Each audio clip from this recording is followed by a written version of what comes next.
Yeah, and it's in those precise moments of mild panic that you realize something profound. The signs, the colors on the walls, the arrows on the floor, even the specific fonts on the doors, they are exactly like oxygen. That is a great way to put it. They are completely 100% invisible to us when they are present. But the very second they disappear, they become the most critically vital thing in the world.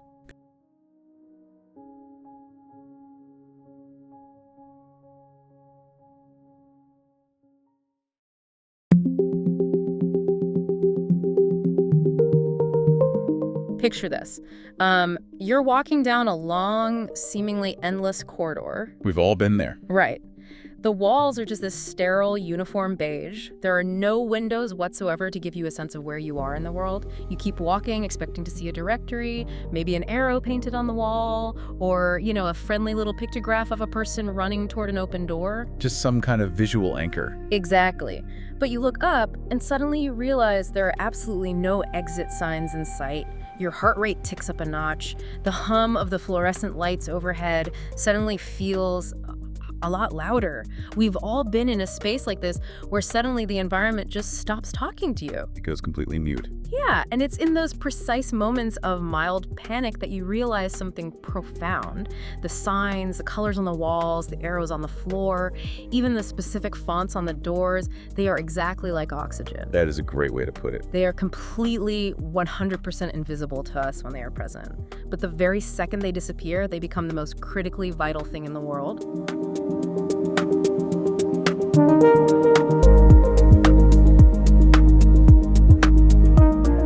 Because we drift through dozens of incredibly complex environments every single day. I mean, think about massive hospital complexes, sprawling transit hubs, multi-level shopping malls, or dense corporate office bars. Totally. We navigate them while texting, drinking coffee, thinking about our weekend plans, rarely sparing a single thought for the invisible director that is constantly guiding our footsteps. Uncovering that invisible director is the mission of our deep dive today. We are looking at a stack of sources to explore the psychology, the biology, and the sheer architectural genius of environmental graphic design, or experiential graphic design, as it's often called now. XGD. It's a fascinating field. It really is. Okay, let's unpack this because I promise you, by the time we finish this deep dive, you will never look at an airport gate, a hospital hallway, or honestly, even your own resume the exact same way again.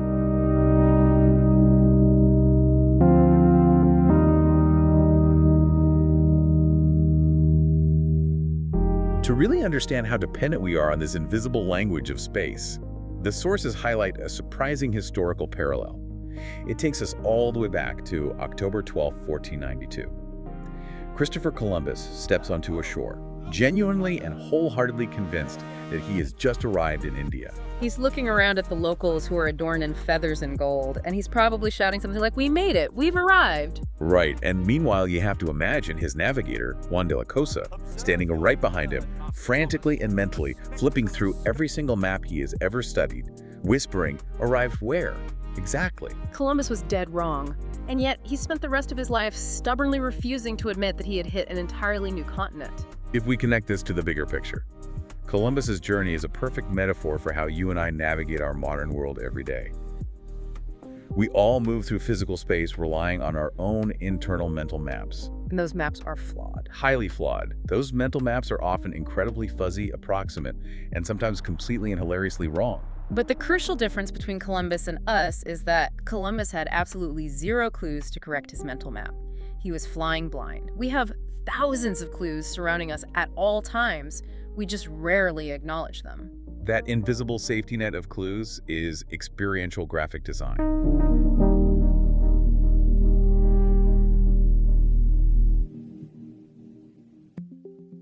The Society for Experiential Graphic Design, or SEGD, makes it very clear that this discipline is not just about slapping some plastic plaques on doors. It's way deeper than that. Much deeper. It's a highly complex, multidisciplinary orchestration. It marries typography, color theory, technology, architecture, and even landscaping. The entire goal is to make an architectural environment actively communicate with the people inside it. It's the difference between a building just existing as a pile of bricks and a building actually taking you by the hand and walking you to where you need to go. Yeah. To really grasp how vital this is, the source material brings up a high-stakes, real-world scenario that honestly stressed me out just reading it. The airport sprint. Yes. Imagine it's January 2026. You are at the new Istanbul airport, which is a massive, sprawling global hub. You have exactly 20 minutes before your flight boards. Suddenly, you look at your phone, and your gate has changed from F8 to A4. A gate change in a terminal that size is not a short, casual walk. Not at all. It is a 1.5-kilometer sprint. You have to navigate through literal mazes of duty-free shops, dodging thousands of other travelers who are walking in every possible direction. It's your chaos. Exactly. And in this scenario, you're dragging heavy luggage and trying to keep track of 3 kids. The source points out that the absolute only reason a person survives that frantic dash and actually makes their flight is because of the meticulously placed electronic boards and overhead signs. It's pure, practical survival via design. What's fascinating here is how that survival is engineered on a subconscious level. Our sources reference a specialist named Chris Calori, who formulated what is known as the signage pyramid.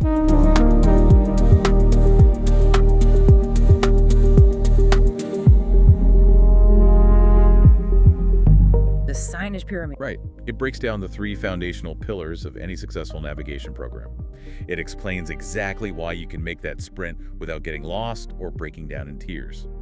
The first pillar of the pyramid is information content, which deals with the philosophy of distribution. Distribution meaning where the signs actually live in the physical space. Precisely. Information must live at what designers call decision points. You don't just hang a sign because there happens to be an empty space on a drywall. You place it at the exact intersection where a person has to make a choice to turn left, turn right, or keep going straight. That makes total sense. There's also a strict hierarchy to this content based on human need. If you're navigating a hospital, the sign pointing to the emergency room takes absolute critical precedence over the sign pointing to the cafeteria.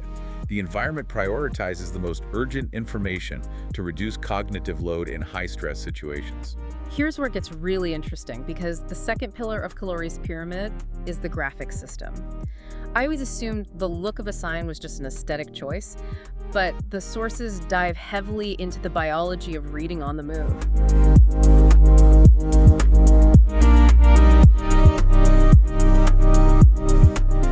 Like, why do almost all airport and highway signs use sans serif fonts? It comes down to the literal physiology of the human eye when we are in motion. When you're walking quickly or running for that gate, your eyes don't smoothly scan across a sign the way they do when you're reading a book in an armchair. They perform what are called saccades. Wait, saccades? I'm not familiar with that term. Saccades are rapid, jerky jumps of visual focus. Under those conditions of motion, your brain isn't actually reading every individual letter, it's recognizing the overall pattern, or the word shape. Okay, word shape. Right. Now, serifs are those little decorative feet at the ends of letters in fonts like Times New Roman. They create visual noise. When you are moving fast or vibrating, like in a car or sprinting through an airport, those little feet blur together. That blur slows down cognitive processing. So basically, when I'm stressed out and power walking through Terminal B, my eyes are taking rapid-fire photos rather than reading a smooth sentence. Serifs just blur the photo. That's a great way to visualize it. Sans serif fonts don't have those little feet. They have much cleaner open spaces, or apertures. This allows your brain's visual cortex to instantly recognize the bare skeleton of a letter. You process it in a fraction of a second, which is crucial when you're running out of time. The biology doesn't stop at fonts either. The sources detail how heavily this applies to color coding.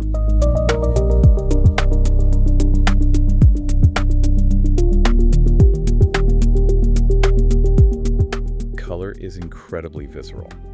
Red is used for emergencies because it has the longest light wave and directly triggers the amygdala. Putting your brain on instant alert before you even read the words stop or exit. Exactly. Blue feels stable and informative, which is why you see it on so many informational highway signs. Yellow provides the absolute maximum visual contrast when paired with black, making it the perfect combination for operational or warning instructions. Your brain processes that contrast faster than any other color pairing. So we've got the placement right at the decision points, and we've picked a font and color scheme that our running brain can process instantly. But what about the sign itself, the physical object?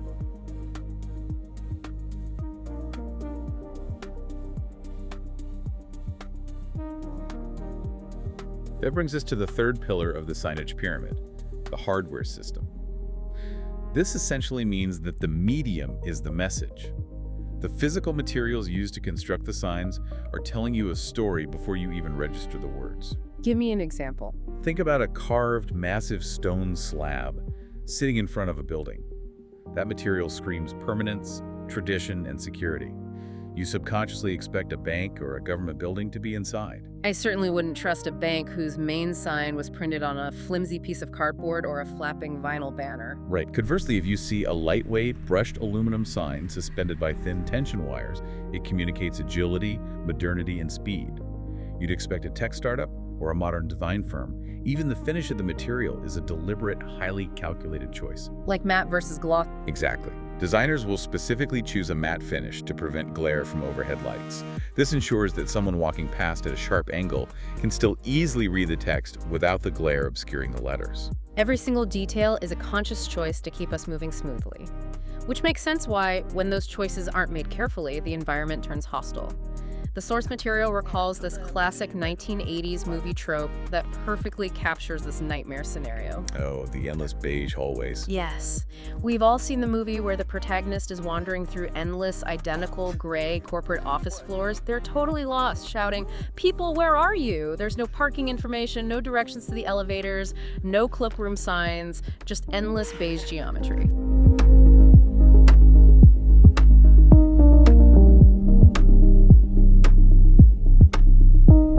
The anxiety we feel in those poorly designed spaces is entirely scientifically measurable. The text introduces the work of urban planner Kevin Lynch from 1960. He coined the concept of city legibility. City legibility, okay. The core idea is that when a space is designed correctly, it's highly legible. You move through it as if you're being guided by an invisible hand. You don't have to stop and think the environment thinks for you. He broke this down into 5 specific elements that make an environment legible, whether it's a massive city grid or a single office building. I found this breakdown fascinating. Let's walk through those 5 elements. What's the first one? The first element is paths. These are the channels of movement. The walkways, the main corridors, the transit lines, they are the arteries of the space. So in a city, that's your main avenue or highway. And in a building, it's the central hallway everyone uses to get from the lobby to the elevators. Exactly. Second, you have edges. These are the boundaries that contain the space or separate 2 distinct areas. I'd imagine a waterfront or a river cutting through a city is a massive edge. It subconsciously orientates you. You always know roughly where you are relative to the water. Spot on. And in a building, an edge might be a transition from hardwood floors to carpet, signaling you're leaving a public lobby and entering a private workspace. That's a perfect micro example. Third are districts. These are specific sections of the space that have a unified shared identity.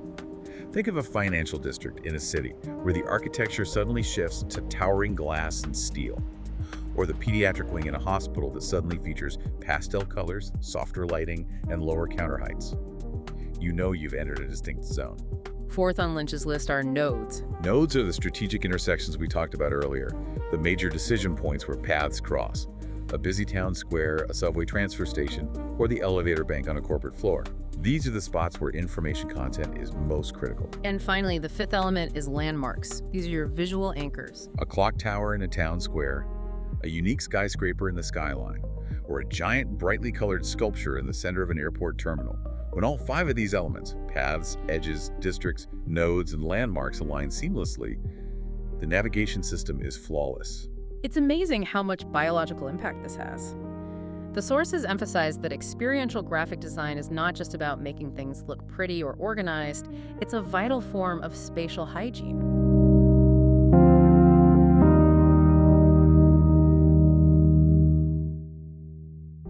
When this system breaks down, when the paths are unclear, when the nodes lack information, when the landmarks are hidden, our biological stress responses kick in, our anxiety spikes, our breathing gets shallower, and our heart rates literally climb.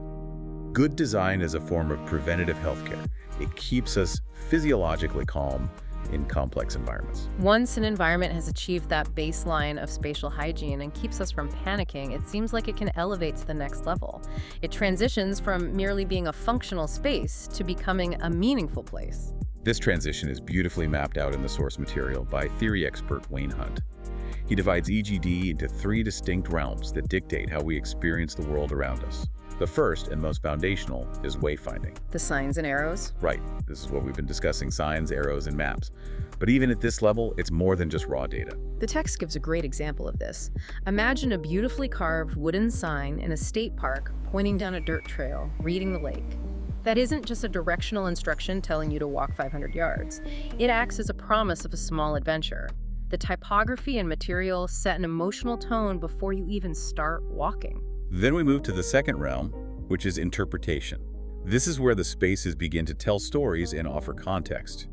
Imagine you're walking down that same nature trail, and you come across a thoughtfully designed bronze plaque embedded in a stone that reads, "These trees remember the Cossack era." That completely changes the walk. Suddenly, the environment is providing historical depth. It's engaging your curiosity, allowing you to learn and absorb information organically without ever feeling like you're sitting in a classroom being lectured at. And then you reach the third realm, which is the absolute pinnacle of the craft placemaking. Hunt calls this the soul of experiential graphic design. The source material highlights some vivid examples to illustrate placemaking. Think about Times Square in New York City.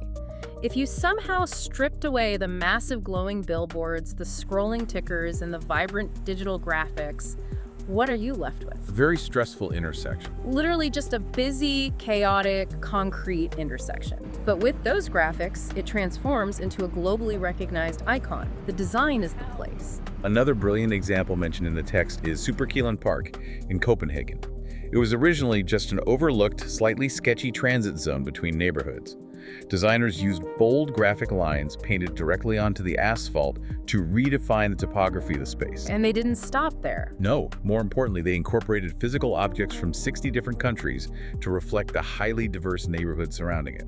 They brought in manhole covers from Ukraine, benches from Brazil. They used those physical objects and the dramatic graphic layout to turn a forgettable transit corridor into a powerful, physical symbol of cultural unity.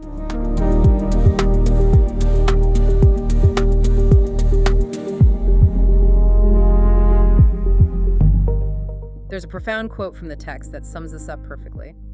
The difference between a space and a place is the same as the difference between a room and a home. A space becomes a place when it starts to speak. It's a beautiful synthesis of what the discipline aims to achieve. It takes the sterile and the purely functional and transforms them into something deeply personal and communicative. So what does this all mean? How can you, as the listener, take all this incredible psychology, biology, and architecture and actually apply it to your own daily life? The source material offers some highly practical wisdom for how you can read your world better. The first step is recognizing that we often suffer from Columbus's problem. His major failure wasn't just that he sailed in the wrong direction, it was that he actively ignored the environmental signs around him. The local vegetation, the birds, the behavior of the people. We do the exact same thing in our modern environments. We put our heads down, stare at our phone screens, and ignore the built world doing its best to guide us. To fix this, the text suggests building your own spatial intelligence. Try this. Once a week, when you enter a building you've never been in before, take a moment to consciously look for the signs. Are they placed at the correct decision points? Are they using sans serif fonts? How is the environment explicitly trying to direct your behavior? Just observing it actively builds your spatial awareness. There's also a critical safety application here. The sources advise that whenever you check into a hotel room, take the time to look at the emergency exit map on the back of your door. Don't just toss your bags and turn on the TV. It takes exactly 30 seconds of your time. Right, but in the event of an actual emergency, having that fuzzy mental map suddenly clarified gives you a 5-minute head start when the hallway is dark and chaotic. We also need to take a moment to appreciate the easy things.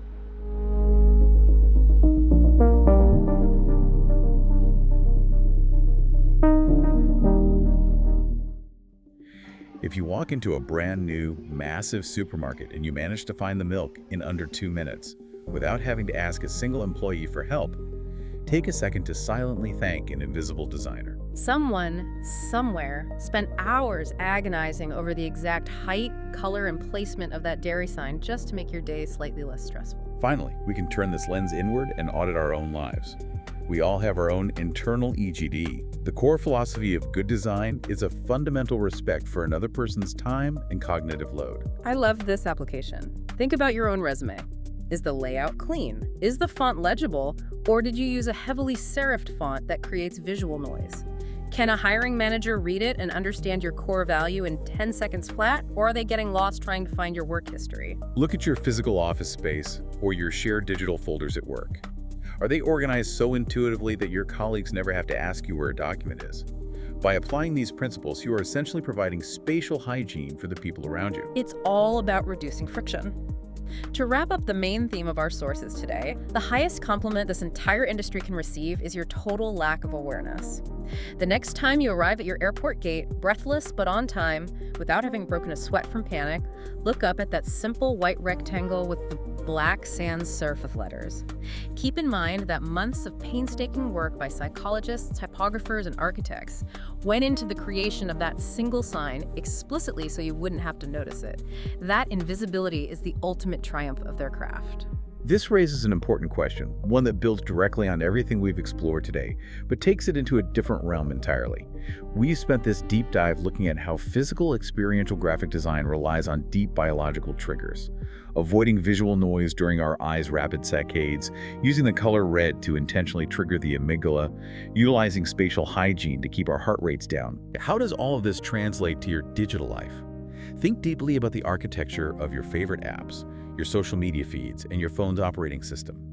They are entirely constructed environments. They are spaces you navigate daily, complete with digital paths, edges, and nodes. That's a huge point. Are the invisible designers of your digital spaces using these exact same biological triggers to help you efficiently navigate and find what you need?